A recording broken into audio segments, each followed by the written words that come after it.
बहुत ही अच्छा चुटकुला है फ्रेंड्स, आप लोग सुनिएगा जरूर प्लीज, और अच्छा लगे तो कमेंट में जरूर बताइएगा। एक गांव में सास और बहू और ननद 3 जन रहते थे, और एक दिन ननद को शादी हो जाता है, चल जाती है ससुराल। जब ससुराल से आती है ना, तो उसको माँ बहुत बेटी से प्यार करती थी, और बहू को ये बात बोली कि बहू आज मेरी लाडली आ रही है, तुम ऐसा ऐसा पकवान बनाना कि मेरी बेटी को बहुत ही पसंद लगे। और वो लग जाती है अपना ननद को सेवा मरम्मत करने में। और बहू से अगर एक गलती भी हो जाए ना, तो वो सास को बोली निकलता था कि तुमको माँ क्या सिखाई है, क्या सीख के आई हो, घर क्या तुमको से घर नहीं संभलता है, ऐसे बहुत खोरी कुट्टी सुना देती थी। बहू रोने लगती थी, अपना माँ को याद करती थी और रोने लगती थी और काम करती थी।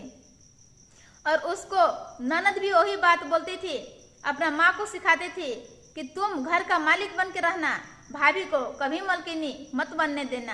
और अपना बेटी को बात सुन के और अपना बहू पर बहुत ही अत्याचार करती थी।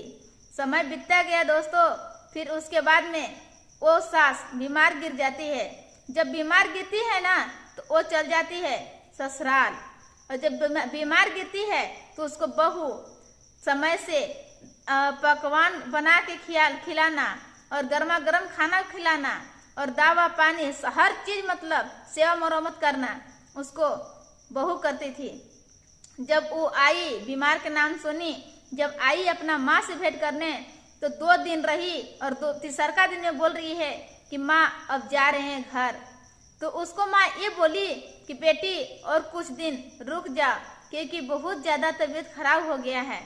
तो उसको बेटी यही इसको जबान से निकला वो बेटी को कि माँ हमको बच्चा को लेट हो रहा है, स्कूल जाना होगा और घर वाला इंतजार कर रहे होंगे, हमको माफ करना माँ, ऐसा कह के और निकल जाती है घर से बेटी।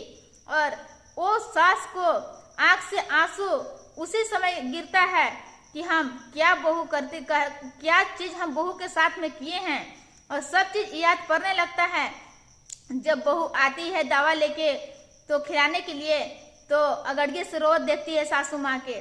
जब वो रोवत देखती है तो ये बोलती है, जाती है बैठती है, तैसे उसको सर पे हाथ ऐसे रखती है और बोलती है कि बेटी तुम हमको माफ करना, तुमको हम नहीं समझे, और लेकिन तुम हमको बेटी हो। तो वो बहू यही बात रोते हुए बहू भी रोने लगी, और यही बात बहू का जवाब निकला कि काश माँ आप अगड़िए हमको बेटी मान लेते, तो काश कितना पहले ही आपको गोदी में